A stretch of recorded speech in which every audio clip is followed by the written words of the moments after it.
Well, good afternoon, Canada. It's Robert Holler, the Executive Director of the CWWA, the Canadian Water and Wastewater Association, which is your national voice in Canada here for our sector. We're really proud to be running this National Water and Wastewater Conference webinar series with the theme Towards a Sustainable Utility. We're really working hard to make sure that we're relevant during these critical days, this critical year, and the importance of everything that's going on in our world. And we know how important water and wastewater is to the health of a community. And we're going to talk about a big aspect of that today. I just want to talk to you about making sure that you are maintaining your membership with CWWA. This is like my PBS commercial part here. And not only are you supporting the work that we do at a national level and coordinating a national dialogue, you get a toque. So the toques are coming and we're excited. I packed them all and they're all going out in the mail for all of our members to keep that toque going. So I'll walk you through the site quickly. So as we go through today, look up here and you'll see a box and it says chat. In that chat, you can just say hello to everyone. You can choose to speak to everyone in the public or just to a specific person. If you click on private, and you can choose someone that's here and send them a private message if you want. But just any other, say hello or throw in some information that you think everyone else would like to hear. Then next to that is the Q&A. If you have questions that you would like to pose to any of the speakers during today's webinar, click on there and type your question in.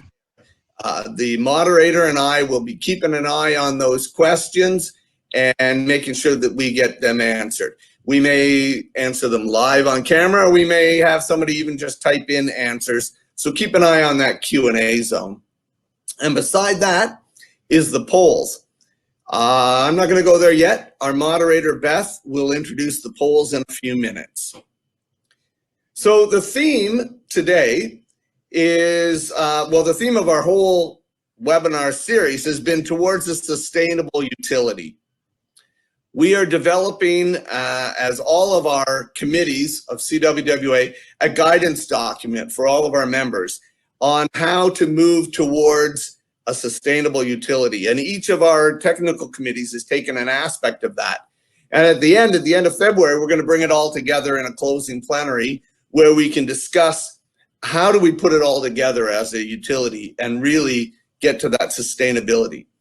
So today we're talking about the wastewater aspect, and we're looking at one aspect, this surveillance of our wastewater for COVID-19. And I'll tell a quick story. Bernadette's speaking, and I'm not sure if I've already told her this one. But before COVID, they were doing some of this surveillance to track drug use in any community. And they could tell how much marijuana, cocaine, or methamphetamines were being used in any community. Now, normally, I'm very good at interviews, or I try to be, properly funny, get information out there, and I don't usually mess up too bad. But on this one, after they had released a report on surveillance of wastewater for various drugs in communities, Bernadette and I were asked to do interviews all across Canada. So I was doing an interview every 10 minutes, and it started in Newfoundland at like 5 a.m. my time. And by about 5:30, I was speaking in Halifax.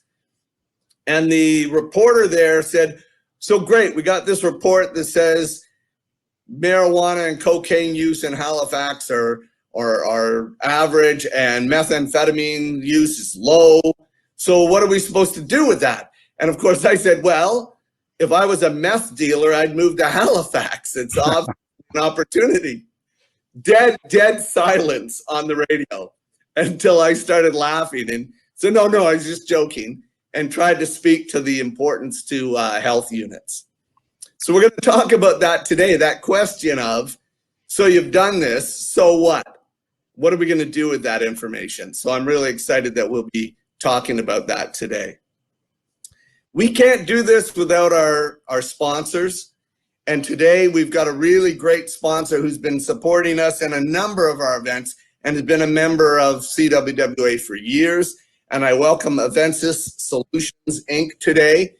They're part of the Hoskins Scientific Group, and together they've been great supporters of CWWA. Avensis is into process and environmental monitoring, headquartered in Montreal, but with stations across Canada: Halifax, Oakville, Sarnia, Calgary, Vancouver. Here to tell you a little bit more about them is Pierre Michaud. Pierre, after graduating from École de Technologie Supérieure de Québec with a degree in electrical engineering, Pierre has been involved in the field of environmental and process instrumentation since 1988. Pierre's worked for a number of firms that represent some of the most dominant manufacturers of analytical instrumentation for air, water, and gases. Over the years, he's developed a solid expertise for the various technologies used in our industry. Pierre joined Avensis in 1996. He holds the prestigious honor of being a member of the Ordre des Ingénieurs de Québec. And well done. Pierre today. Thank you, Robert. Thank you, Robert. Welcome to the new National Water and Wastewater Conference. For those who don't know too much about Avensis, we specialize into wastewater sampling, among other things, open channel flow measurement, wastewater overflow monitoring, water quality, and many more. We are proud to sponsor today's event. As Rob mentioned, we are part of the Hoskin family now. I've got, just see here, a little technical issue with the screens. So one of our most important sector of activities definitely is related to wastewater sampling and flow monitoring. We are the proud Canadian distributor for Teledynisco for over 40 years now. We offer a wide variety of samplers, whether they're portable, transportable, stationary, refrigerated or not. Our knowledgeable staff is there to help you. Feel free to contact us. While I'm there, I wanted to maybe share with you a couple of interesting links. I'm going to have to change that screen here and there. Just running on a couple of screens at the same time. So best sampling practices related to COVID, a number of people have worked on this. This trend has started in the US very strongly last year. It's continuing on. We see more and more of this in Canada as well. There's an interesting best practice guide there that I'm sharing with you. I'm not sure if you could see the website address. If not, you can always send me a quick email. I'll be happy to forward the information to you. And there's also quite a bit of information here from our partner. Just again, working on that screen. Available to you a number of papers, webinar, and much more actually on equipment, on methods, on techniques, on best practices on our website at Teledynisco, our main partner. And that hopefully will guide you through the next step of your monitoring campaign. I was asked to introduce our moderator for today, Beth Weir. Beth is the Acting Director of Operation, Maintenance, and Monitoring Environmental Services for the region of York, where she's been working in water and wastewater operation for over 26 years. Beth is also the chair of the CWWA's Wastewater and Stormwater Committee and represent our sector to the Canadian Plumbing and Mechanical Advisory Council. Not only is Beth going to moderate today's session, but will also be a key contributor discussing the municipal role, the municipal utility role in this effort. Thank you very much. Have a nice day. Thank you, Pierre. At this point, we just want to welcome everyone for joining our webinar. Beth? Oh, can you not hear me? Can you guys hear me? There you go. Yeah.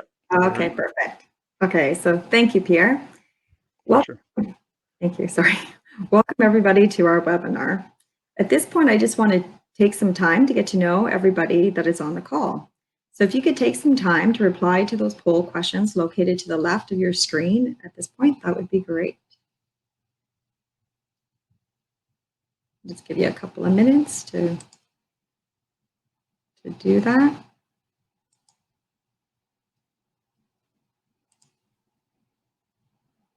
Okay. So feel free to do that even throughout as we're doing. I can see the information starting to come now, so that's great. And as you guys are doing that, I'm going to continue. Okay, today we will discuss how wastewater epidemiology monitoring programs were established, how the data was collected, and how it is being used. Wrapping up with a panel discussion exploring the role of the utility, public health, and how this impacts public communication and outreach. At this point, as I say, just continue to answer the polls until you're completed.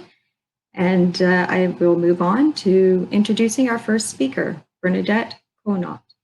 Bernadette is the Chief Executive Officer of Canadian Water Network based in Waterloo. The Canadian Water Network is a trusted broker of water knowledge and works closely with utilities through the Canadian Municipal Water Consortium, where they work to improve the application of water research to decisions for water management. Bernadette is Vice Chair of the Board of Directors for the Global Water Research Coalition and was appointed to a national expert panel on climate change adaptation by the Canadian Institute for Climate Choices. Welcome, Bernadette. So thank you. Mine slides are showing a little off, but I'll go through and anyway, let me know if you can't see it. So welcome to everyone, and thanks particularly to Robert and CWWA for convening this session, inviting me to participate. My goal here really is to kind of set the tone, to hear from the people who are doing work that you'll hear from Rob Delatola and Mark Servos, and importantly, Awesome and Beth from York Region coming back to talk about it. So the title of this talk really is the theme here, which is this isn't about an established technology or technique. It's about applying an emerging technique and technology while we're still building it. So flying the plane while we're still building it is really the theme of much of what we're doing in this place. So I don't need to convince this crowd that water and public health is a vital connection. It connects in lots of ways, whether it's storm damage, whether it's water quality, but typically our utilities, our public, and the way that our governments are set up tend to really focus on that public health connection around the idea of drinking water and regs and quality. The reality of wastewater is that wastewater management as a utility, as an industry, really started a little over 100 years ago, and it was really initially fundamentally a sanitation and public health issue, but it's become over the years, and the way that we deal with it, the way we regulate it, the way we focus on it, more of an environmental health issue. But the increasing discussions about combined sewer overflows, spills, emerging contaminants in water, they've been really bringing back that public health focus, and we've seen the challenge of bringing the public health pieces into the broader utility questions and things like infrastructure for lead in water and for Legionella.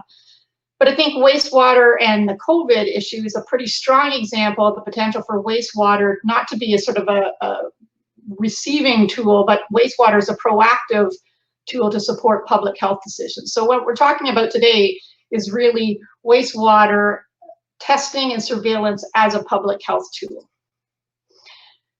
So what is happening here really isn't any different. It's just like many things with the COVID pandemic, it's just exacerbated or really exaggerated, I guess, in the magnitude. And that is that in many of these pieces, we're really simultaneously advancing the knowledge, the practice, and the decisions, and always sort of trying to move forward on our best knowledge. So we're really, in a lot of ways, in these things, driving the car as we build it, or flying the airplane we're building the airplane as we fly, as others have said. So it's really about this constant evolution of knowledge and understanding, whether it's science or practice, and how to make the best decisions. So as I said, it's really exacerbated when it comes to the COVID situation. We all realize how much time is of the critical essence for public health. And as many have said, and I just used Brent from York Region, since we have a York Region theme today, his quote here, it's really uncertainty. So a lot of folks have said over this past year, with all the changes that have happened, that really we're entering the most, or we are now in the most significant period of change for how the water industry functions, what's its expectations, where it can go, really since Walkerton really sort of threw a big change into the works.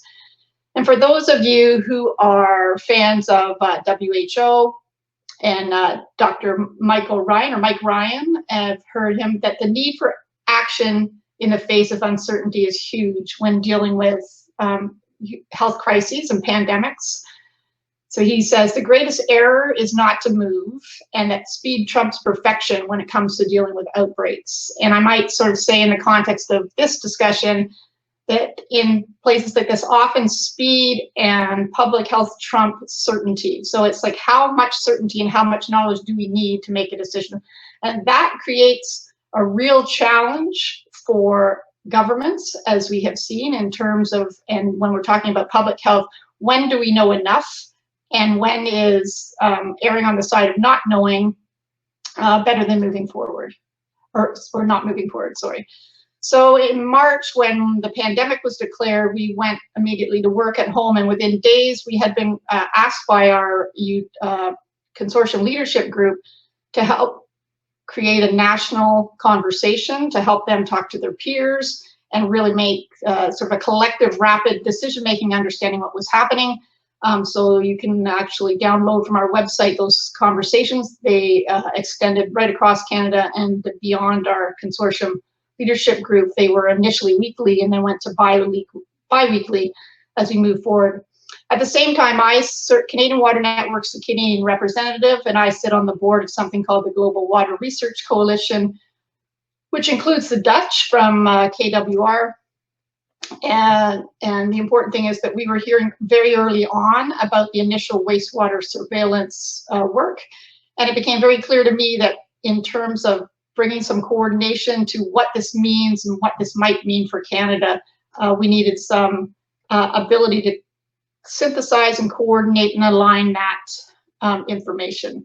It's just a nod to the members of our consortium leadership group. These are the current ones. We're adding a couple more. I don't want to put them on there until they're finalized later in a few months. But this group was the one that was really looking to take a lead in sharing information so that they could collectively share where that car, where that plane was going. And they really pushed us to make this a big effort and to coordinate nationally and across sectors as much as possible.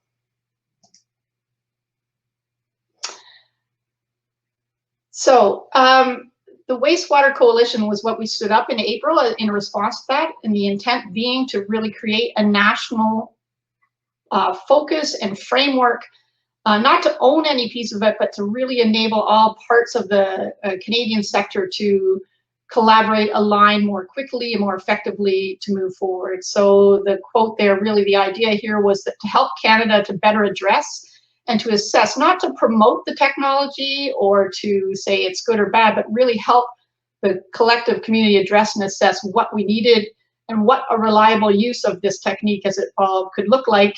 And most importantly, how it working meant how could it actually work for the public health community. So you'll hear from examples later from York Region about what that looked like. So we set up a framework very early on, right at the beginning of standing up the coalition, recognizing there are kind of two main tracks of the kind of research and information that was coming out about wastewater and SARS-CoV-2. One on the right-hand side of the diagram was in respect to, is it a problem? How effective is the water? Does it create a risk to wastewater treatment plant workers, or a risk through its wastewater contributions to the environment? So this is really the sort of classic kind of risk, infectivity and exposure work. And on the left-hand side, we have a group, and that's where most of the work has been done on the use of this as a surveillance issue. So It's about not looking for the virus or viable virus. It's looking for genetic fingerprints and fragments of the virus, and can that be used in a surveillance context? And that decision application 1 has really been where the majority of the work has been. So we set up a national research advisory group very early on, and you'll hear from 2 of those members today, Dr. Servos and Dr. Delatola. And we also set up a national public health advisory group that you see here. All this information is available on the website, so you can refer to that if you get the slides later, but just go to the Canadian Water Network website and you can see all of this. So at a high level, the initial focus of standing up this coalition and sort of moving forward before we had a full knowledge of these pieces was really first and foremost to set up this national framework and a national community and conversation to ensure that we got more coordinated discussions Canada-wide. And the very earliest work really focused on, and particularly the work of the research advisory group, was to help early on to try to move to not a single standard, but a consensus sampling and analysis approach. So you'll see on the website, we put up a sampling and analysis protocol, draft document, living document early on, and that has been a big part of the focus of the work in 2020. And sort of lastly, but where we're focusing more now is really ultimate goal of this conversation, that is to inform how wastewater epidemiology or surveillance programs can effectively support public health decisions. So it's not whether they can see it, not whether they can work, it's can they work in a pragmatic way that helps public health people make decisions. And the folks that can tell us that best aren't the utility or the researchers, it's the public health community. And so there was always a big caveat on why it was important to develop an understanding of this as we were driving the car. And that's because bad data could be worse than no data if data are being used to make decisions. So as of, I think, a week or 2 ago, there's 135 groups across Canada who are signed on to the coalition, which essentially means collectively committing to working together to share the same framework and same goals in that conversation. And I just want to make a note that because much of the focus to date has really been on the sampling and the analysis part, that I wanted to be clear that wastewater-based surveillance, just as Robert talked about it using the measuring illicit drug use or looking for polio in other countries, although it hasn't been employed a lot in North America, but it's not a new concept. So it's over 20 years that wastewater surveillance has been used in the public health context. But the application of surveillance to SARS-CoV-2 is a very new science and a very new practice, because SARS-CoV-2 itself is a completely new virus to look at. So there's been explosive growth, and I'll talk about that in a minute, in this looking at that area. Just really important for those of you who aren't as familiar with this, I'm not going to go into the technical details, I'll let the researchers do this, but the analysis, the sampling and the analysis of SARS-CoV-2 in wastewater samples is not just simply a tweak of the application of qPCR that is used in clinical samples. It's very different. It's even different from how preparation analysis is done for freshwater environmental samples. And that's why you'll see a big piece of this isn't about just standing up a method and running it. It's about the months of experience that these teams have developed in understanding this. So Mark and Rob will give you an example of months of work sort of collectively as a team, building the car and finding out what works and doesn't. And so the sample acquisition, so where am I taking the sample from? What am I analyzing, and what does it mean relative to the systems and the implications for public health? That's a huge piece. And the preparation of those samples, because they're much more complex than freshwater samples or clinical samples, those are the big pieces to be dealt with. So when I talk about it being explosive growth, this gives you a bit of the idea from those of the COVID Poops website, that we're now looking at this work being done at over 1,000 sites in 46 countries and involving over 200 universities. We're talking about work that has started since late April of last year. So we're talking 10 months of work. What this means is there's a huge amount of information and a rapid evolution of this technique, but the flip side is not much time for analysis, peer review, been a lot of terrific sharing. So a lot of good work that's coming out, and not a question anymore of whether it can be seen in wastewater, but it's more about what's the reliability of the numbers that are being reported or the results, and what's the practical and best use of them. So it's not a mature science, but nevertheless a very useful tool in terms of the global health crisis that we're facing. So summer of last year, August, we set up a interlaboratory study in Canada. This was part of this initial focus on helping get to consensus sampling methods. And we did a survey of what labs are sort of ready to be going up and going. There weren't many in Canada. There still aren't a lot who have a lot of experience with this technique. So the ones that you see in gold actually participated, and this was done essentially the same time as the Water Research Foundation study, which had a similar kind of goal. And so the thumbnail sketch of the report there, you can get the reports if you want to look at that in more detail on the website, which basically points to the fact that you could do things in a lot of, there wasn't a single method. There are lots of different ways that you could do it, but quality assurance, quality control was really big. And so this was a big step in bringing this community together. So the dots represent teams, big teams of people, but the fact that they've been working together over these last 8 to 9 months has been huge in moving things forward. So where's it going now? Next steps. So the work of the coalition itself is pivoting away a bit from the work on the development of the sampling and its relevance to the surveillance program, as like here in Ontario and Public Health Agency of Canada, these groups are now taking more of a lead on developing surveillance programs. And we are turning the coalition focus back to that kind of central issue of helping people to think about the evolving information as we build the car, as we all take it for a drive, and where things are at. And this is particularly in terms of focusing on discussions like you'll hear today from York Region about informing in the immediate future how wastewater epidemiology and the evolving surveillance methods can more effectively inform the evolving public health decisions. So as you'll hear, you'll see from these presentations that utility and public health connection is absolutely paramount. Current building as we fly issues, moving up into the sewer shed, you'll hear a bit about that. Understanding conditions in partially vaccinated communities. This is going to be huge in the coming months. We might be looking at potentially mapping the distributions of immunity and where are the disconnects in that rather than simply the disease distribution, and monitoring for the the variants that we've heard about, and the ethics and communications issues. And that's something that the coalition has been doing, and you can see on the website. And last slide, Beth. So this was just to say thank you and to set it up, but to remind folks, for us, one of the key issues in this whole piece is the equity issue.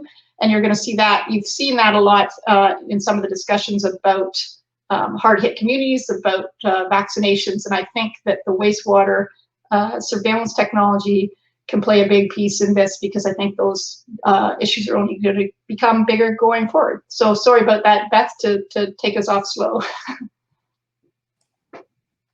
That was very, very good, Bernadette. Thank you so much. Next, we'll have Professor Della Tolla.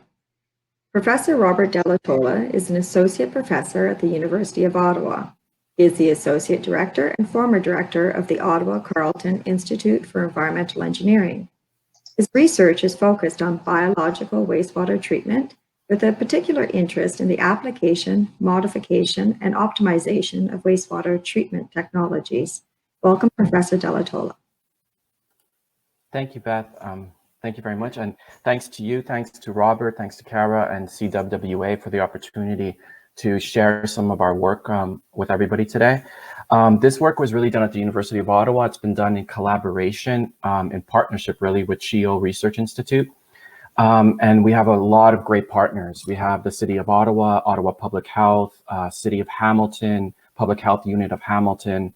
And it's also been done in collaboration. Bernadette alluded to this, and we were really fortunate to work very early with the CWN and Bernadette and her team, and also with Mark Servos and his lab, and then a whole lot of other people that are on the screen.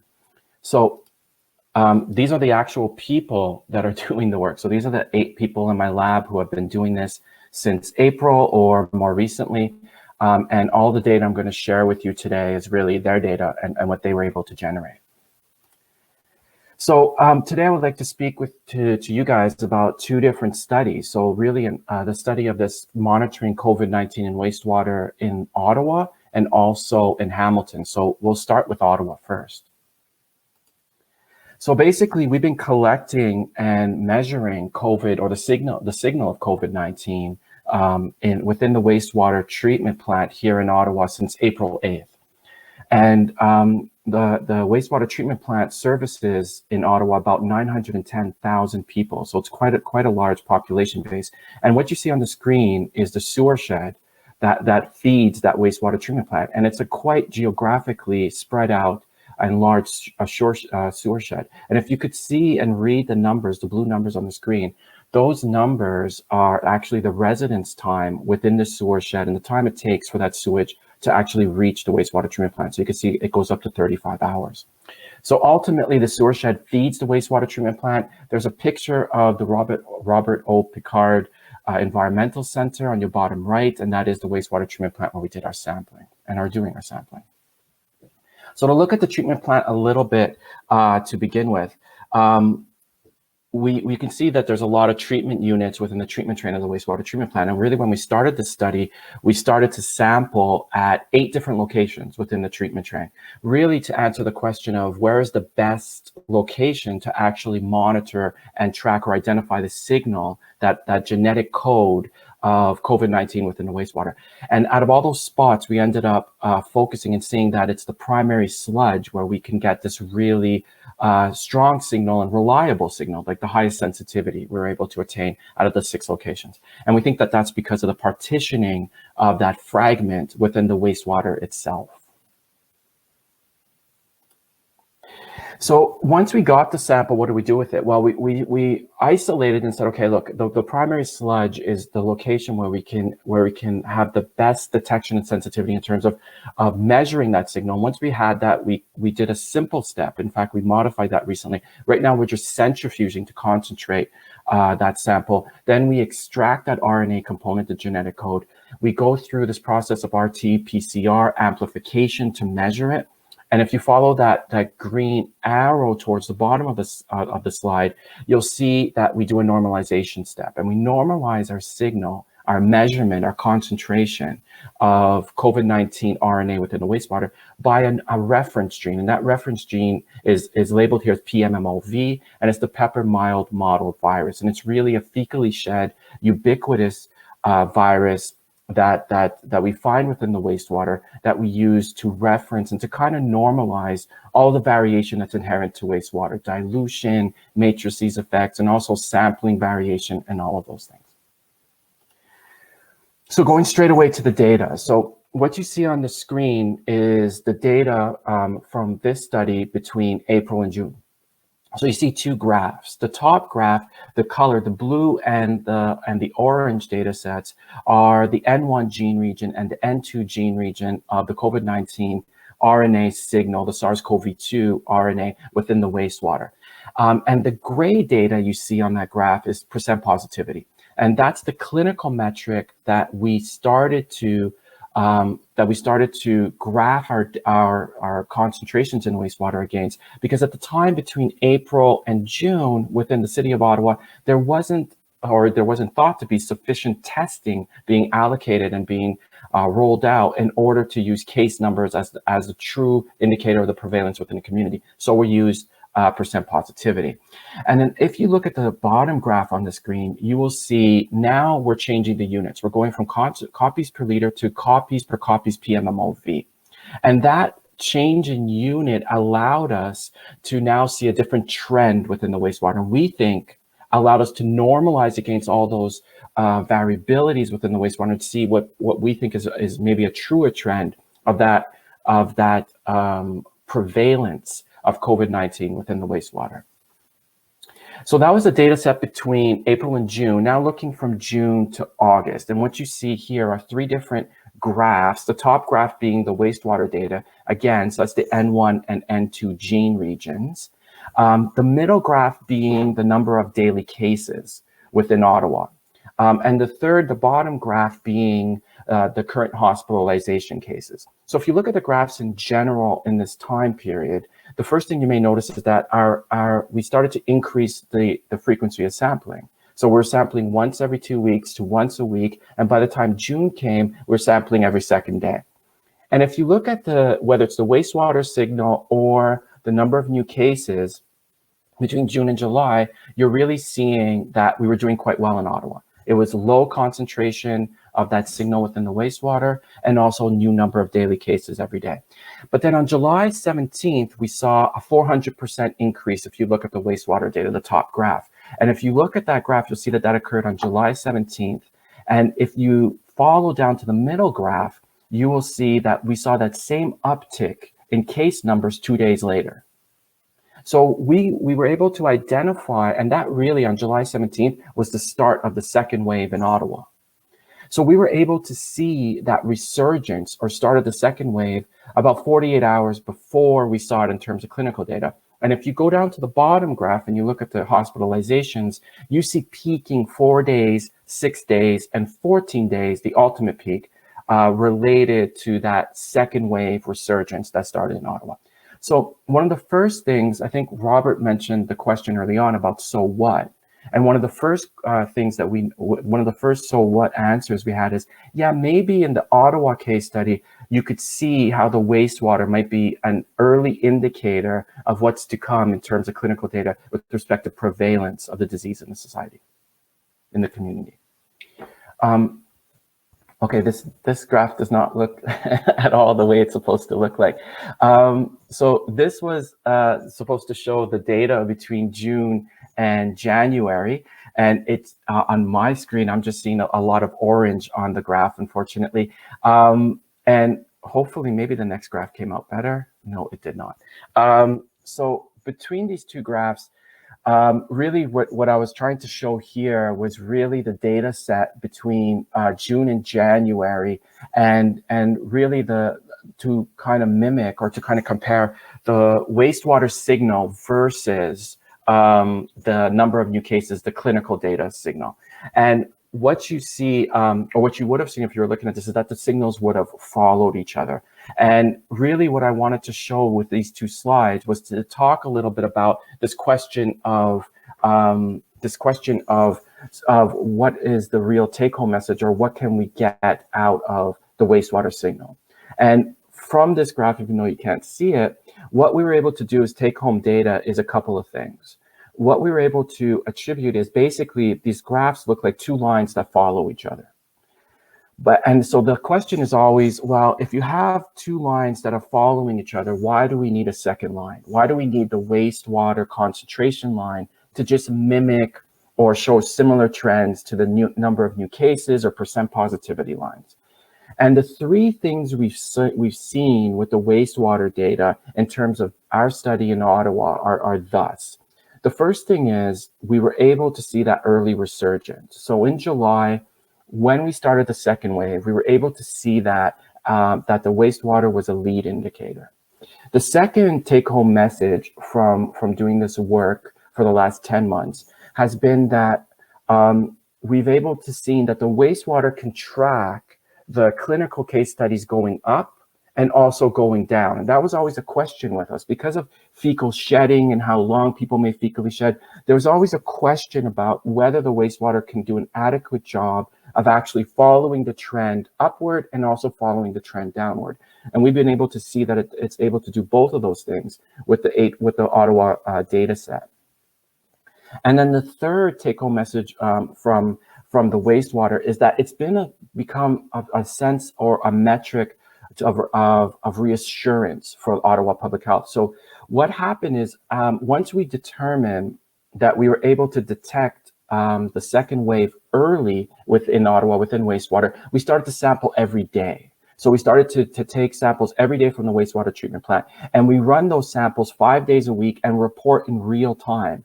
And I think Bernadette said, showed a quote that said, speed trumps perfection. And that's what we tried to do. We modified our protocols in our lab so that we could report quickly to Ottawa Public Health. And they started to use that data to actually make decisions and compare against their clinical data.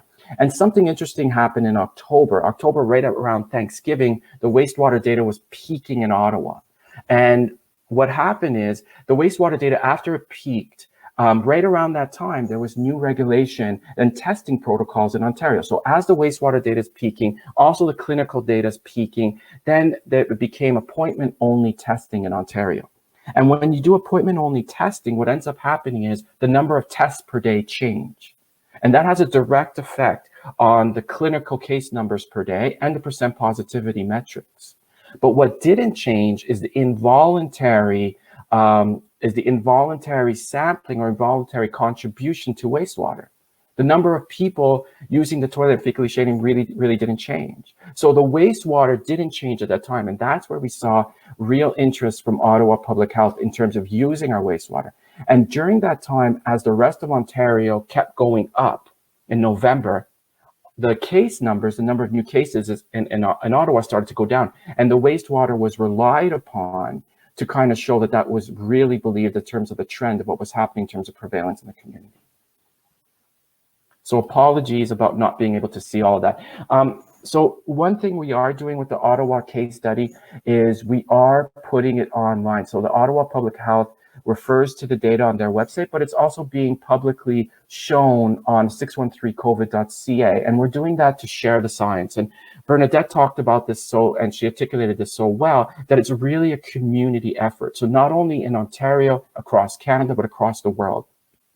So we've been putting our data set up online with the support of Ottawa Public Health, and at this point we have something like 130,000 views, which is great. And there's people all over the world contacting us, and we're able to exchange more information and also really to share how to do this better. There's so many things we've done wrong, and it's been an opportunity for us to kind of share those learned kind of mistakes and how to kind of keep progressing and improve this for the future. So the next steps in Ottawa with respect to COVID-19 prevalence testing is really to go into the sewer shed. So we're now identifying long-term care homes and shelters and also specific communities and neighborhoods within the sewer shed. And we're starting a sampling program and testing program to isolate and to kind of apply the benefits of wastewater testing to those specifically at the facility level and at the neighborhood level in Ottawa. So Ottawa is not the only place that we've been working with. We've been really fortunate enough to work with the City of Hamilton and also with the medical officer responsible for the City of Hamilton.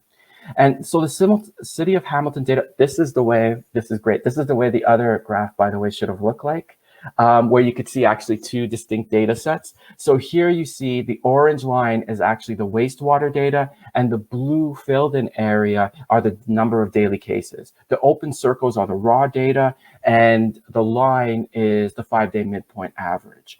So here you could see that the trend that I was talking about before, where you actually have this orange data, this orange line being able to follow the trend of the blue data set. So the two trends are following each other, mimicking each other, very similar to what we see in Ottawa.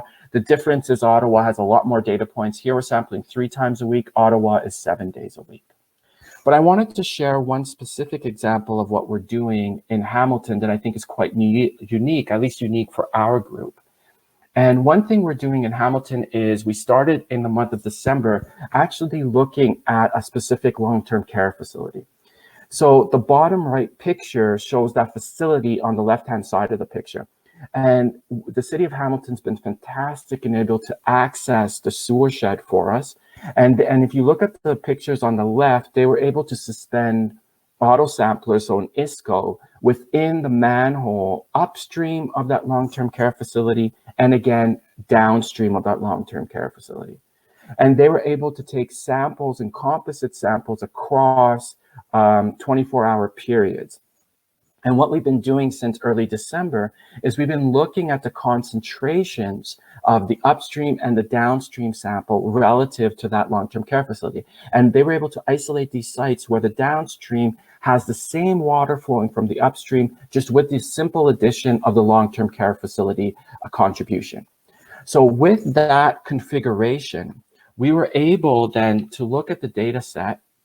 I'll show you some of the early numbers. So the very first numbers is, at this point, we were able to identify by doing this configuration and this sort of this sort of experimental design within the sewer shed, we were able to identify an uptick in concentration due to the release of the wastewater from the long-term care facility. So in this graph, we have an N1 and N2 average value. That's copies per the normalized gene. And here we have on the right-hand column, we have the N1 and N2 average signal. It's copies per gram of wastewater because we think it ends up in the solids. And ultimately, what you see, if you look at the two shaded in rows, you will see the concentration that we measured on December 2nd, upstream and downstream. You see an order of magnitude change.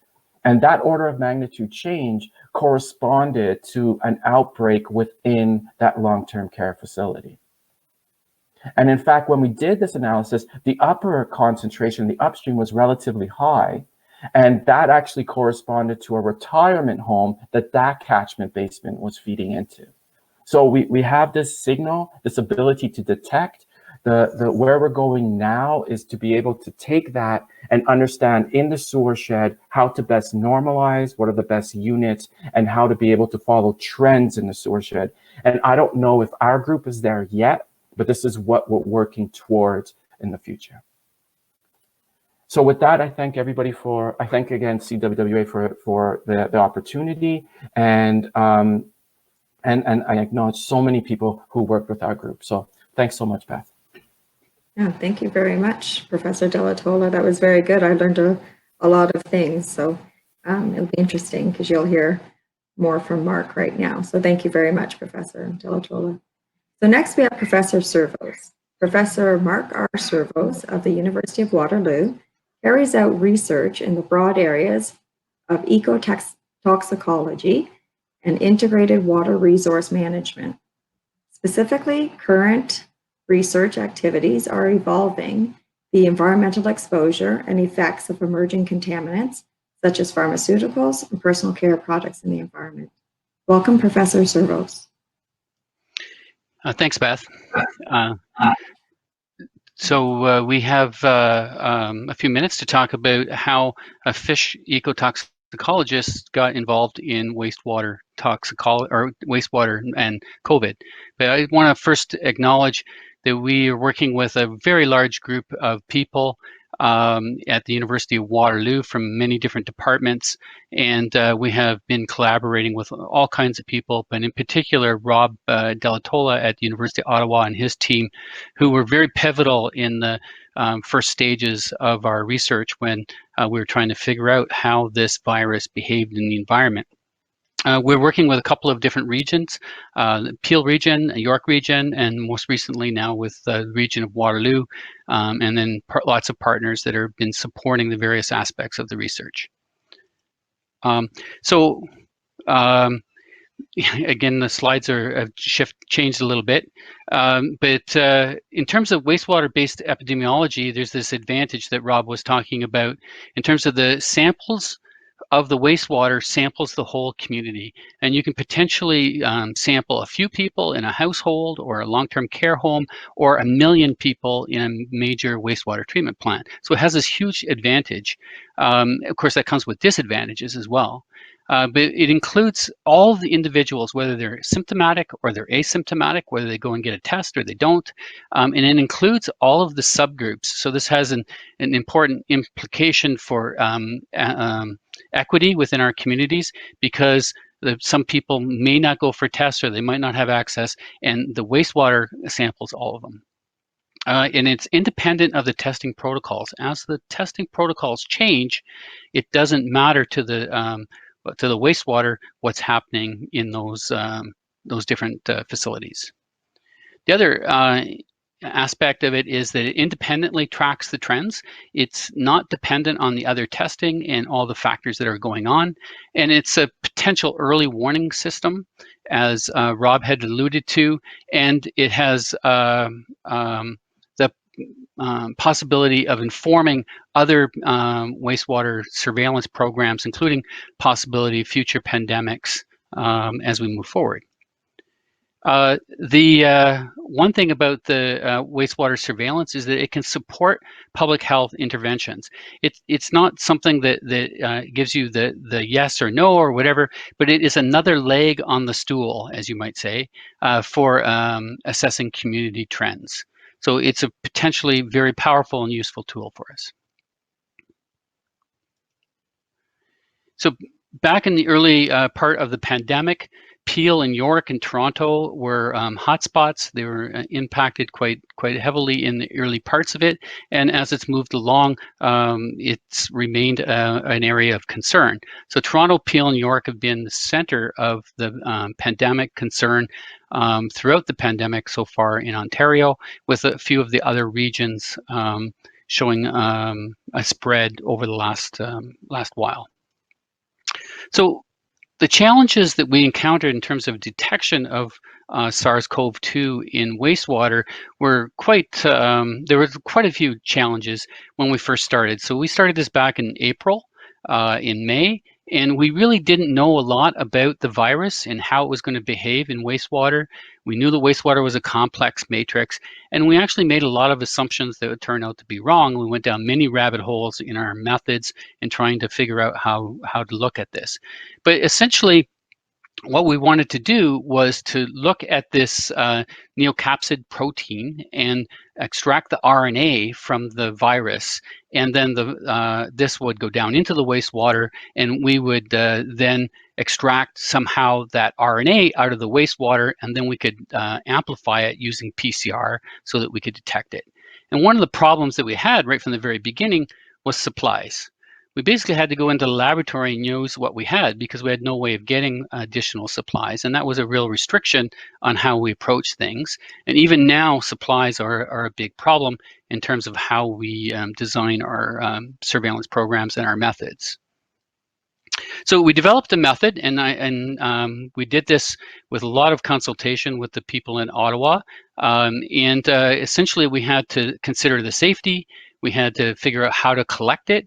It's still a difficult problem of how you collect the virus within the sewer shed or at the treatment plant to get your samples. We ended up sampling primarily at the treatment plants with influence because we had problems getting to the sludge.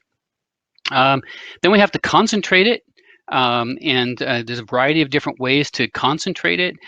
Early tests were using very different methods than what we've moved towards now. We know now that the virus is very strongly associated with sediment or organic material, and so we've been focusing on that. We have to extract it out of the sample. We were using microbiome kits until microbiome kits were no longer available, so then we had to shift our methods. So it's been a real challenge. And then we detect this with qPCR, and we amplify the RNA billion times so that we can detect it. And then we have to figure out how to report this. And then all the QA/QC that goes along with it, so we have accurate results. And one of the most important parts that I think is the relationship that you build with the partner, because you have to report back to them, and we report and meet weekly with our partners. We get feedback from them, we adapt our methods, and we continue this cycle of adapting and learning as we move forward with SARS-CoV-2. So I'm going to start with the Peel region because early on, Bernadette introduced us to the York region people and the Peel, and so they've been the group that we've been working with primarily. And you can see this is the cases in the Peel region that have been reported, either as the cases by report date or the episode date. So that's the onset of the illness. And you can see we early on, we had a very serious outbreak. We had state of emergency. We went through this through the spring. And then we had this decline that occurred in August and July and August. And then we've had this slow, continuous increase in cases in the Peel region. And then in November, it started to plateau, and more recently, over the Christmas holidays, we've seen this increase of about 20%. So we've seen all these different actions that have been taken to try to slow the spread and control the virus, including the lockdown. And Peel went into the lockdown very early, and it looks like we were partially successful. And then Christmas is created us, or the holidays have created us a new headache. This is Peel region. So this is Toronto over here and Halton, and you've got Peel region. And what you can see is they've had over about 50,000 cases, and it's concentrated in one area of the Peel region. And it's not, it's kind of going from the south to the north, that it's stratified. So Mississauga, then Brampton, and then Caledon, and there's differences. Fortunately, the sewage treatment plants actually collect the sewage differently. It's draining from east and west sides. And so this is GE Booth, which is the larger treatment plant with about double the size of Clarkson. And these two treatment plants drain most of Peel region. And then there's a variety of other treatment plants or systems that are coordinated in here. And I would point out too that part of York, a small part of York in Vaughan, comes into Peel and contributes to this GE Booth. So this is the data that we've been collecting since July. It took us about 3 months to figure out how to measure this, and then a few months to feel confident about it, exchange samples with different labs, including particularly in Ottawa. But you can see this is the cases reported, and you can see the different conditions, but this is on a log scale now. Okay, so this is that increase of about 20%. So on a log scale, you don't see it as much, but this is the sewage data that we've been measuring over this period of time. And you can see the two treatment plants are running fairly similar in terms of the pattern with lots of variability, but we see a consistent increase and then the similar plateau and then a recent increase in the signal at both of those treatment plants. We also are measuring the pepper mild mottled virus as a way of normalizing our data. And essentially all the peppers and Tabasco sauce and things have this virus in it. And it's a way of indicating how much fecal material you have in your sample. So this is our sample, the same data that we just saw, but for the one treatment plant. And you can see the gradually increasing over time. And this is the pepper virus times 10 to the 5. But you can see it runs fairly consistent over time.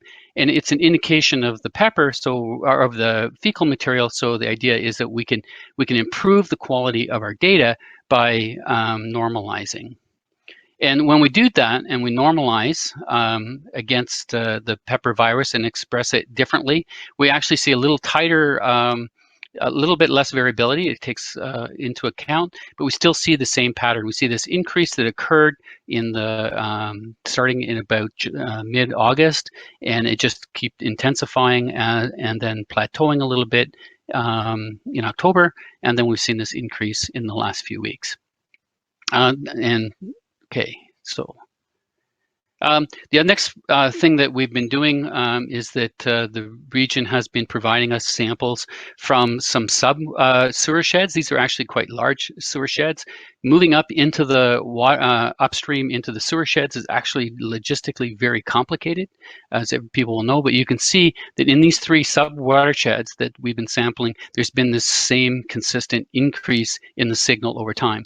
There's differences between the sites, which may be associated with the number of people and where the cases are, and a variety of impacts or changes in the sewer shed itself. But I can see that we get some nice data from the sewer sheds as well. And so I'm going to turn now to York region, which is part of Vaughan. It has part of the drainage going into Vaughan, part of it is going into Durham. And they don't have treatment plants themselves. They're feeding this into the other treatment systems. Then they have a variety of different sites within the region as well, small treatment plants. And so I want to talk a bit about their experience. But these sites that they have are actually very difficult to sample because they're not sewage treatment plants, but they're actually pumping stations and or pipes and or control stations for other reasons. This is the case data, and you can see York Region, it's been increasing gradually over time, similar to Peel, and you can see that over time it's been spreading across the region. Oh, so it's missing and moved some stuff here. Oh dear. Okay. Okay, I don't know if you guys, anybody can see any of this, but I can describe what it's supposed to do, and it's supposed to show that in the region of York, we've seen similar trends as we've seen in Peel, except we see a lot more variability because we're working in the sewers, and it's been very much of our concern about how to sample to get good representative examples. But the data actually is starting to look very, very good. If you could see it. I don't know if you can see it, I can't. And then I wanted to show you one of the upstream communities. So there's the downstream where they're sampling most of the region of York, and then a few samples in up into the sewer shed. And this is one of the sites in the sewer shed from a pumping station, and you could see this gradual increase over time. It started off much lower than the rest of York, but has been increasing. And if you don't plot it on the log scale, you can see that this is actually quite a dramatic increase that has been occurring in the last month or so. So wastewater surveillance can support public health. It can support the assessment, and it can support taking actions. It's independent of how things are reported in the cases, and it can be another leg in the stool that can support our communities in understanding and fighting against the effects of COVID-19. We have lots of reports now that we have the emergence of variants. Wastewater may be able to play a role in understanding the movement of the variants and the occurrence of the variants over time. And we may be able to use wastewater to look at vaccines and assess their effectiveness and look for pockets of places where the vaccines are not being taken up. And then the last thing I'd like to just mention is this new Ontario surveillance program is creating a terrific network for wastewater surveillance, and it's going to support our communities and give them additional information that they can use. Okay, and so I want to thank everyone for your time, and again, thank the communities, the public health, and the region of York and Peel in particular for the tremendous support that they've had in doing these projects. All right, thank you, Professor Servos, and York Region would certainly like to thank you as well, because without your support, we certainly wouldn't be anywhere. Thank you. Okay, next presentation will be from York Region from a utility perspective. So joining me will be Asim Qasim. Asim Ali Qasim has been working in the Public Protection Division of York Region Public Health since 2012. In his role as the Environmental Research and Policy Analyst, and currently as Acting Manager. Asim works on a wide range of environmental health topics such as contaminant exposures, air quality, and climate change, along with Becky Hester, the Manager of Public Health Safe Water Program. They have been providing support to our wastewater viral RNA monitoring project since first approached in late March, early April of 2020. Welcome, Asim. Just wait for Asim's camera to come on.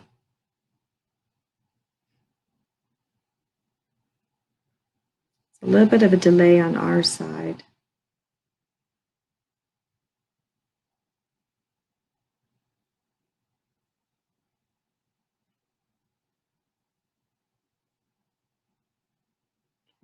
Let's give him a couple of minutes. He's just loading up for whatever reason.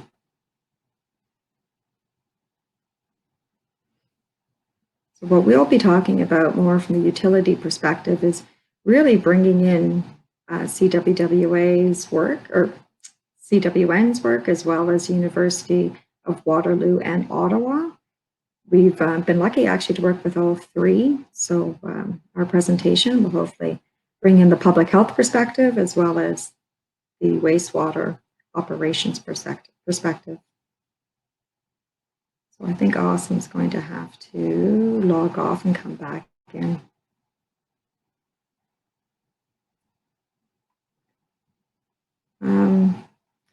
Can try to do Awesome's first slide and see how this works. So I will start and we'll see what happens. Okay, so this is a York Region perspective. So wastewater has been used as a tool for the public health surveillance in the wide range of public health issues, just like Robert Holler had said at the very beginning. It's about drug abuse, it's infectious diseases, it's vaccination effectiveness, it's all kinds of different things that people shed and we have the access to in order to study.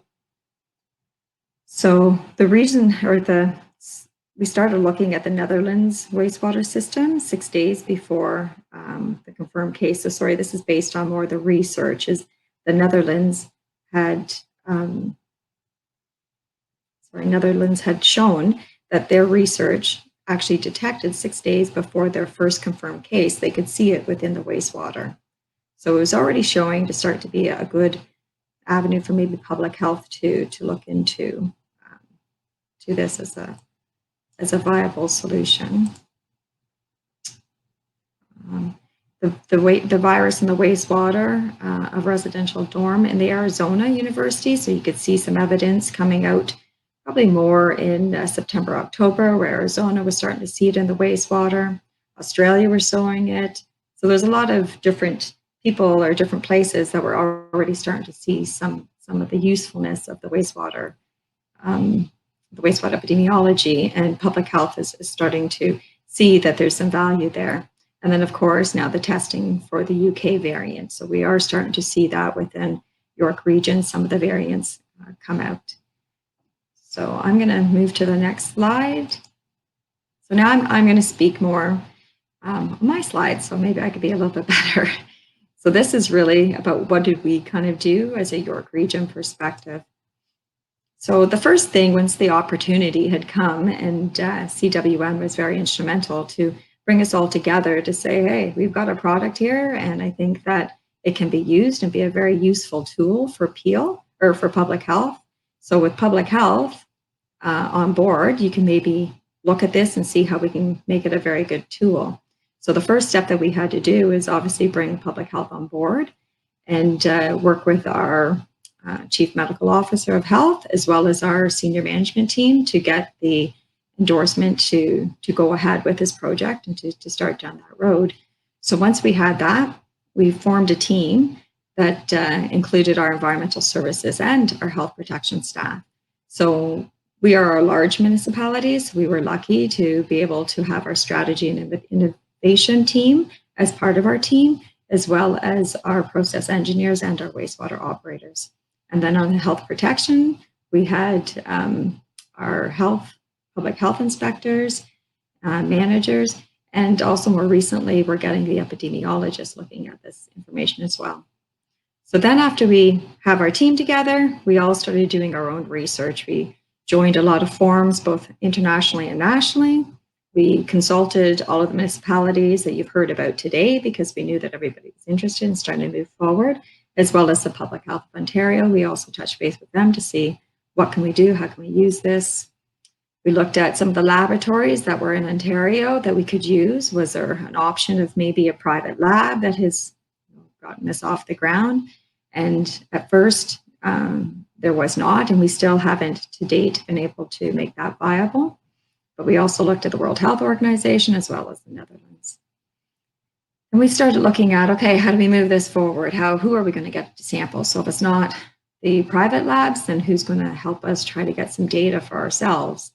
So then when we reached back to CWN, we were lucky enough to get the University of Waterloo contact, which is obviously Dr. Servos, and Dr. Delatola as well helped us out when there was maybe a capacity issue with the lab, and they collaborated extremely well, as you heard in the presentations, between both Dr. Teledola and Dr. Servos.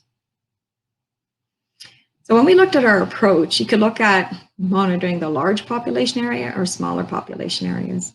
So we chose to do the larger population because we figured that given the amount of samples that need to be taken, how long it takes to process, the travel time, how you transport it, everything like that, we thought a bigger bang for the buck would be to take the larger population. So we did pick initially a few sites within York Regions. We've adopted and changed a little bit along the ways, but not very much, so we could still have some benchmarking data. But we did look at a couple of facilities that were representative of multiple municipalities. And we did start sampling. Once a week was the first kick of the can, and then later on we've moved from anywhere from once a week to 5 times a week. We don't do it on the Saturdays and Sundays. Then the other part is doing the smaller population. So just like Dr. Teledola had talked about the Kitchener, that's very valuable information. We have not moved to that yet, but we are certainly looking at how we go about doing that and making it more of a useful tool, even further for public health, depending on the sites. So York Region is partially landlocked. I'm not going to say it's totally because we do have Lake Simcoe up to the north. So we have 6 rural water resource recovery facilities, and they're more in the north and east and west extremities. In the center, it's almost like an upside down T. We drain to the Lake Ontario treatment plants. So to the right of the map, that goes to region of Durham, so it's called Duffin Creek. That treatment plant is where we drain to, so that is one of our sample points, so we can get majority of our population through there. I think it's roughly about 1 million people that we're sampling through that point. And then to the bottom left is where Dr. Servos was talking that we feed into Peel. We also took one other location in one of our hotspots, which was a water resource recovery facility, and started to do that at the very beginning and have kept it going. So that is our longest standing sample point and has been able to see more trends and more data. And we kept it to be more of a benchmark, as well as at first when we started this, it was understood that the influent, taken away the grit, was the best place to sample. And then, as I had said, we're kind of landlocked. So when you go down the upside down T, we really have a lot of cascading pumping stations. And at this time, there wasn't a lot of pumping stations being tested. There was some discussion that maybe we couldn't even get the pumping stations to be tested and feasible. But Dr. Servos has definitely proven that to be wrong, as well as Dr. Delatola, as you've heard. We also moved to a dedicated sampler because, just like Dr.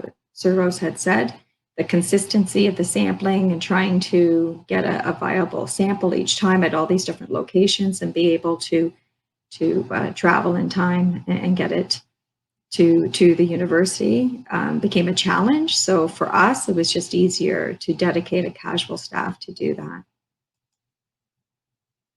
Some of our challenges that we have seen it is really with lab capacity. As I've said, universities have been extremely grateful to help us and to develop the research and come up with the data that helps support making decisions.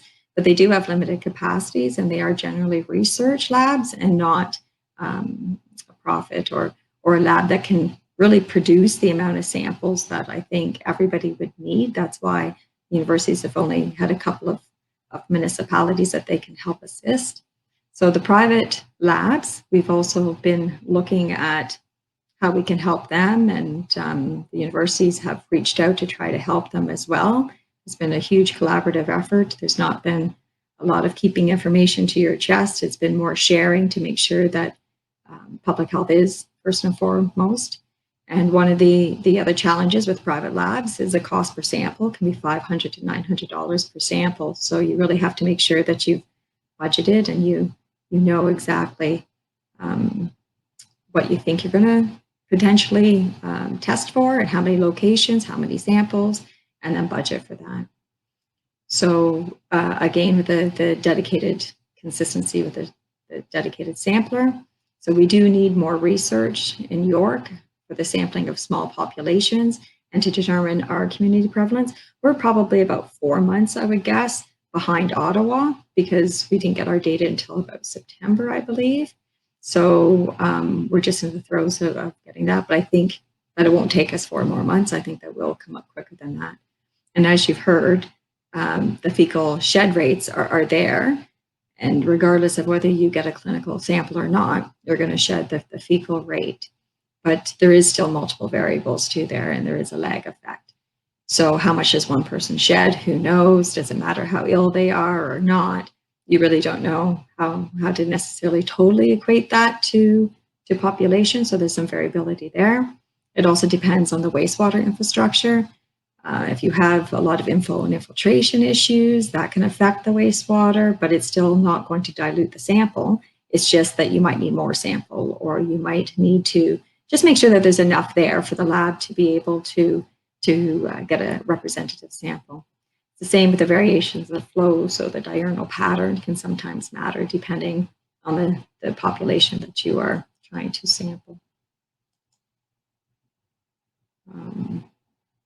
Okay, well, at this point, it's over to Awesome, who I don't think has been successful to getting on. So I am going to attempt his slides. Public health role and their experience. So it's been a huge collaborative experience for all of us. I think our public health has got to understand what our wastewater system looks like and how it feeds in. And our wastewater operations have certainly known a lot more about RNA and how it affects, and COVID. Certainly been a huge learning curve, I think, for both of us. And it's been a great knowledge sharing. And it's been really interesting. The sampling logistics is something that we have to always consider as to where we're sampling. So that's been a big part of it. And the results from the universities can be variable, again, depending on the samples that we give and a lot of different variables that I've discussed before. So the budget and availability of capacity can help determine your scope. So if you have $500 to $900 a sample, how much budget do you have? Therefore, how many samples you can do. So like I said, we started once a week in 3 locations, actually, and then now we've moved to anywhere from 1 to 5 times a week for 4 locations. So you just have to really just see what you have available and see if there's, if you are within Ontario, you can reach out to the MECP and see what kind of support that you can have there as well. And also saying that, you know, we had a large team to try to help us bring this, you know, across the line. It's still not done, but we're still moving in that direction. But if you're a smaller municipality, the truth is, I think if you had a strong wastewater staff, somebody who knows the system and can sample, as well as the public health, then that's really, I think, the bare minimum that you need. But you don't need a whole team in order to do it on the operations side. But you definitely need on the public health side and the epidemiologist and what have you. So the coordination of the planning teams, yeah. So the sewer shed boundaries, because we do have, like we said, cascading pumping stations as well, which is the upside down T, as well as the rural sites. It's really what we've been trying to do now, or what we have been doing now, is mapping our GIS data on the sewer shed over top of the results, so that you can try to pin down really what is the population. So the one plant that we've been testing since we started has a smaller catchment area. So then you want to compare it to that population, not the population of the whole city that it actually sits in, because there really is a pocket within the city.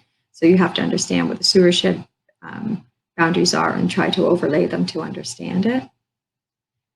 And then, of course, we want to learn from this experience for future opportunities. So when COVID has been moved along and hopefully eradicated, hopefully at one point, but that doesn't take away the fact that there's still a lot of value that you can use within the wastewater surveillance. So public health is really seeing that the benefit, as well as we've talked about the drug abuse and whatever other public health factors that we can use it. It's a source.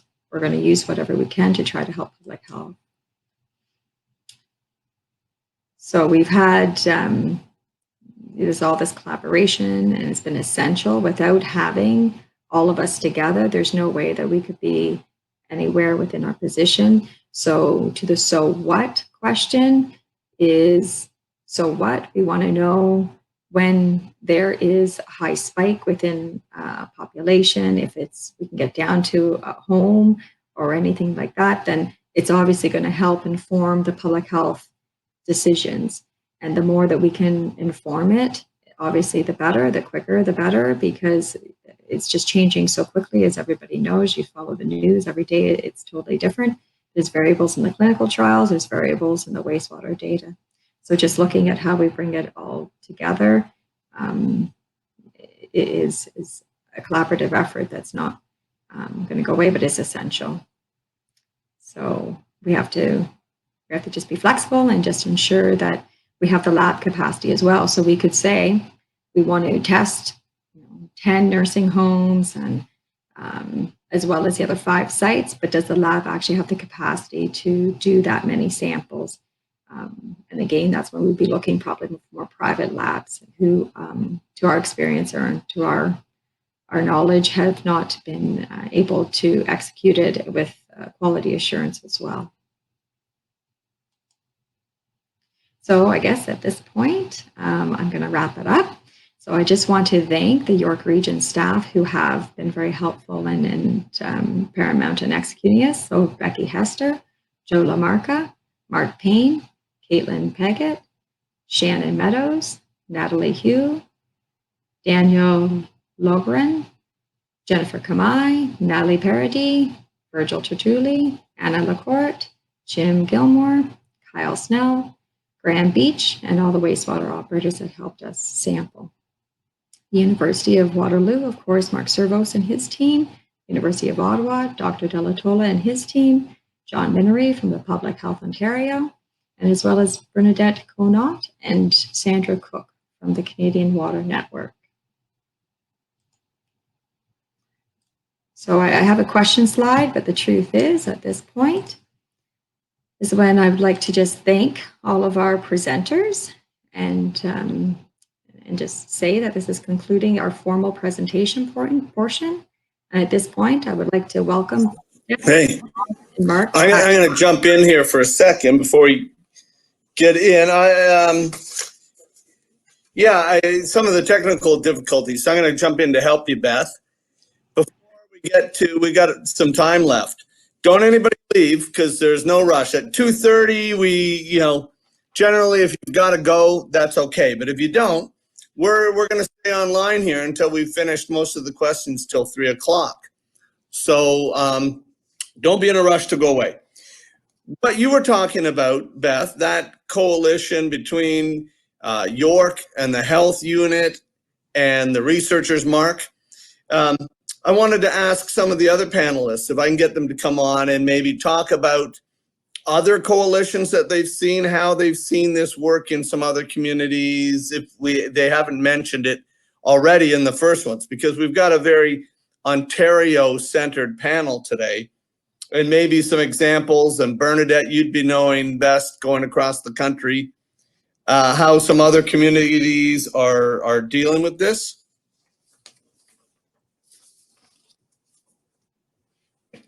Any of you jump in, Mark, Rob? You are, I can hear you. Kicked me out and come back in again. Yeah, so thanks for that. So, and thanks, even working with all these groups, I really appreciate actually having these webinars because it's when I sort of get to sit down and put all the pieces together. So you're right. So Robert, I would say a lot of the discussion is very Ontario-centric because that's where a bunch of the work has been going on. But the other thing to know across the country, as I said, the public health piece is so important. And what Rob described and Mark described a lot of places, it's really been the researchers or the utilities having to reach out to public health and draw them in. Oh, Awesome is there, so I'll be quiet so he can speak, and it's great to see him. So that's a fundamental thing. So that's what we found with the coalition early on, was the challenge was standing it up fundamentally for the public health community, but it's been difficult to get the public health community to be the first one in, right? And which is the way we normally like it, and sort of like bring the researchers to that and the other way around. But I'll give you an example. In Alberta and BC, the leading research groups are actually in the provincial public health. So it would be like the equivalent of the lead people being in PHO in Ontario. So you do see a difference across the country. And then most recently, you've seen a bit of a work going on in Saskatchewan with the public health. So it's the fundamental need to bring public health together with the other pieces is clear, but who sort of goes first is extremely different from province to province and case to case. And that's been part of the challenge of creating this kind of, network that has the same structure, because everybody does it differently. And that I'll pass it to Awesome, because he was probably one of the first people of all the public health people I was talking about who was genuine. I couldn't hold him back. He was genuinely interested in some of the things that are happening. So maybe I'll pass it to him. Thanks, Bernadette. I hope you guys are able to hear me now. So Yeah. far, good? Good. So Yeah. sorry about that, Beth, but you did a great job. I could still hear what you were doing, so you did fantastic. So thanks for that. But yeah, I think Bernadette's really hit on the key issues. I think kind of speaking from the public health context as well, I think the other thing you have to be mindful of is, like, with this pandemic, especially in Ontario right now, like Mark was saying, how we're really high in the number of cases, we have such a staff demand right now to deal with just all the individual cases that are coming in. So capacity is sometimes limited. And especially early on in the pandemic, when we're trying to kind of set the stage in terms of, how to set things up and get everything operational, capacity is probably very limited for a lot of public health units, irrespective of what level you're kind of looking at. So I think that was just a reality. And I think we were lucky where, we had some essential service folks, myself and Becky, who were involved still with water and environmental health portfolios. So we saw this as a great opportunity where we could kind of take the reins, so to speak, and help kind of be the bridge with the people that have been deployed to deal with COVID-19 and with the local municipal water folks. So I think, just being mindful of that capacity that people may have is definitely a challenge. But I think now with a lot of the work that, Robert and Mark have done, I think it's really showing the proof of the concept where people can maybe jump in a bit more readily.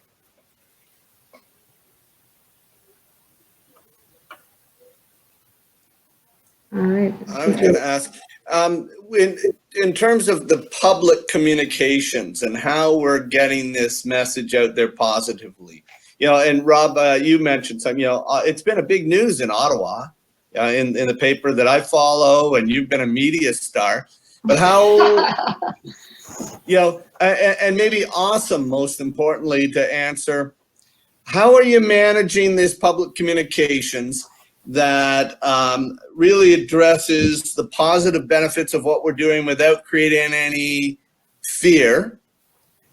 And then in that same communication, Beth, I'll ask you, has there been a change in the wastewater workers with information about what they're dealing with, or they've always known they've been in a dangerous territory?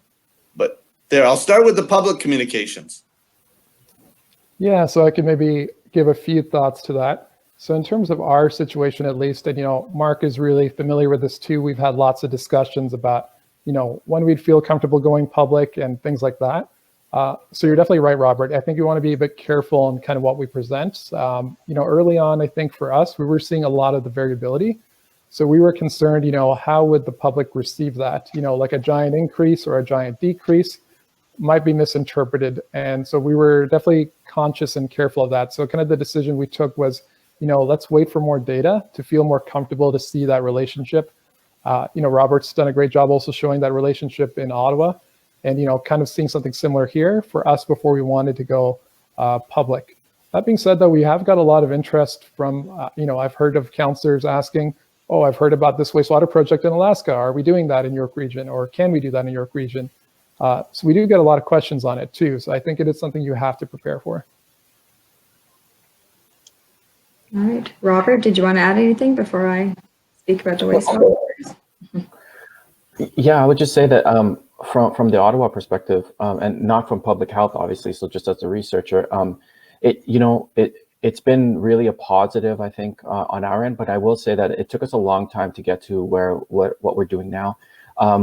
It was months and months of showing data, meeting, really trying to understand the best way to understand it, and really, it was getting to that point of just building confidence together through the city, Ottawa Public Health, and the research team, and just really understanding that, okay, we're confident to just show this.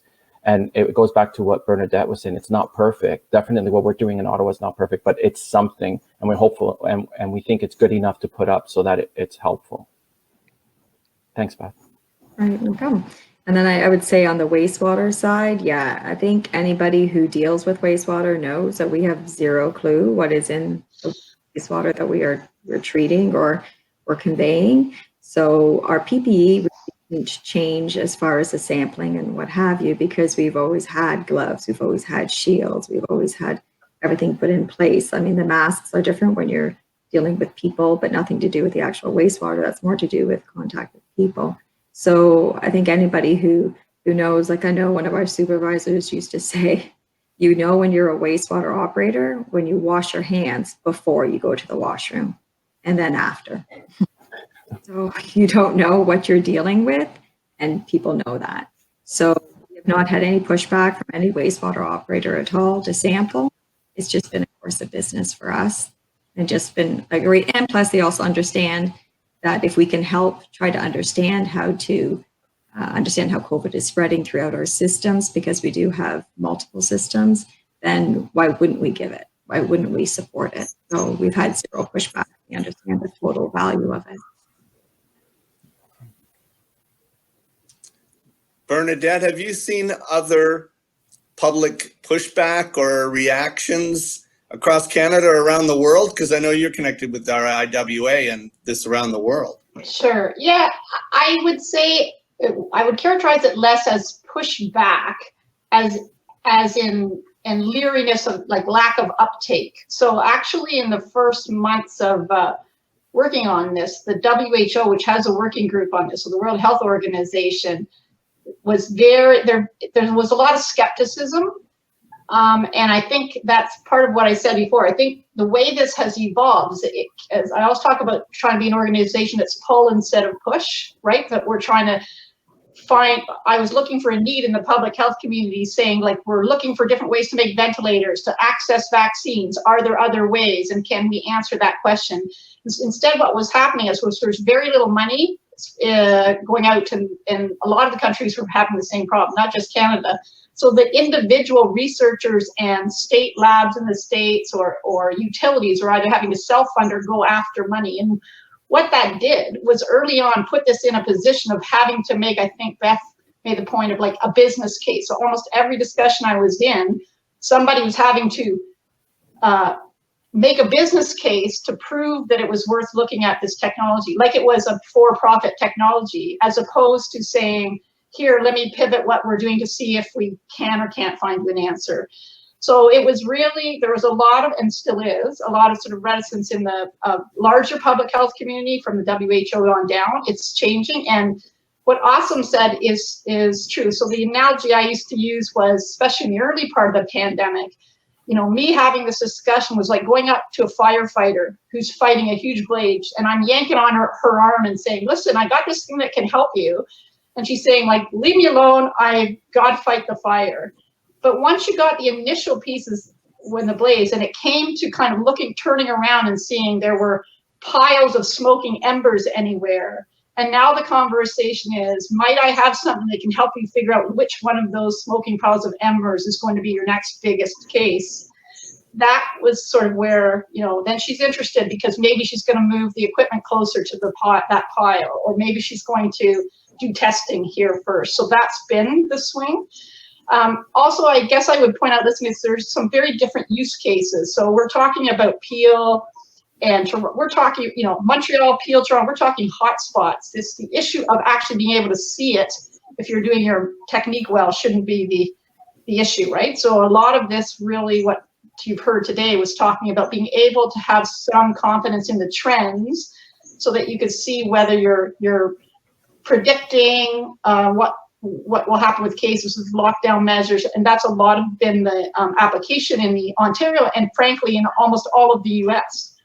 The main Canadian, non-Ontario Canadian example to look at, it's more like the way the Australians are doing it, is what was done in the Northwest Territories in Yellowknife. So there, the Yellowknife territorial government supported a program, and they had, I think, few or no clinical cases, but they started seeing it in their wastewater. So they upped their testing to explain. So they didn't prove that they had a problem, but the wastewaters told them, you know, I think we might be missing something.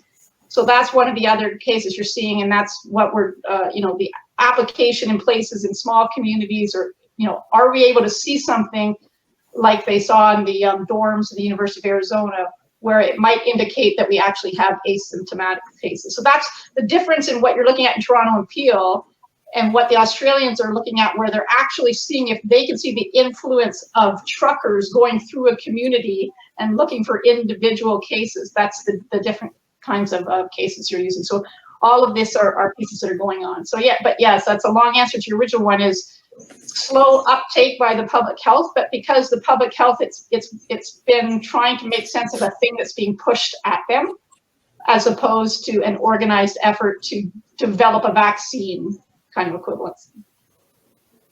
Great. Well, any last thoughts from anyone before we wrap up? Anything they'd like to throw in that we haven't mentioned?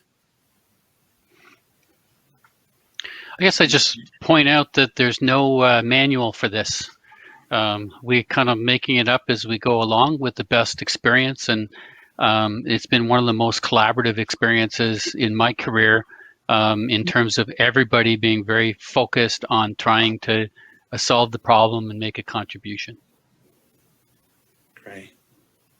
But maybe, Robert, the one point I point out, and I think it was on Austin's or Beth's slides, is because I just had a conversation like this with the regional public works commissioners on the same thing, is from my big picture point of view, one of the best outcomes of this probably will be the deepened relationship between the public health and the utilities, and the potential to actually do all sorts of other things about understanding your system by understanding the wastewater. So obviously right in front of us is the SARS-CoV management, but there will be so many other things that we have to deal with in the next couple of years. So like not losing sight of the benefit of using wastewater. So as a proactive public health tool, I still think that that's a real benefit. I hope that really takes. That's great. And No, just what to an add to that- opportunity. Yeah, and if I could just add to that, Robert, that I totally agree with you, Bernadette. And you know, the one thing that I've been hearing in my public health circles is the same thing. What could this be used for? You know, in the long run, for a lot of different purposes. So I think we're seeing the value of this. And like you were saying, there's a lot of work that's been done with wastewater surveillance, maybe more so internationally, not in North America. But I think we're starting to see the value of it as a tool. So I think there's definitely some opportunity there that, you know, public health is also recognizing. I see a quick question here in the Q&A from Terrence Nelligan at Stats Canada. SARS-CoV-2 is measured in the sludge at the plant. How is it measured in the sewers at local points? Okay, I could probably speak to that. So we're grabbing samples. So we're using grab samples from manholes and or from the wet wells. So it depends on what we're trying to, what community we're trying to sample. So we have to vary depending on the location, but we're very specific to get certain communities, and they're all on grab samples. So you can think of a wet well as kind of being a composite sample because it's not in and out straight. You do have retention time. So it does present a little bit of time. So we've used those in lieu of having composite samplers.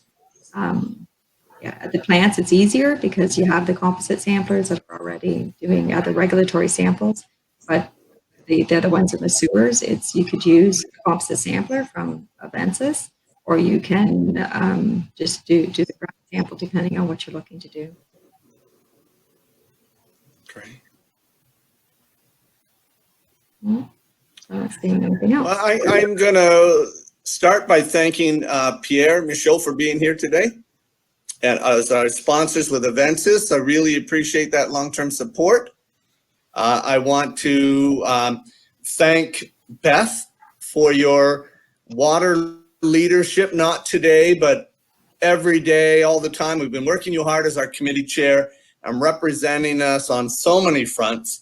And I know you lead a very powerful committee of people. Thank you, all the members of that wastewater stormwater committee, and your coordinator, Kara. Kara Parisienne is our director of communications who puts this whole thing together. I just come on as the voice at the end. But thank you, Kara, for all of your organization of this event. Thanks to Dave and Ben at Event Solutions for being behind the scenes. And then finally, I want to thank this whole panel. Wonderful to see you all here. Bernadette and Rob, thank you. And then we added Mark. I wasn't sure about adding Mark, but when Bernadette said this was an immature science, it made sense. And then awesome, thank you for bringing it in that public health side and making it real. And what you are doing in your leadership is really why we're doing this and how it becomes relevant to our community. So once again, thank you all. Thank you to all the participants today.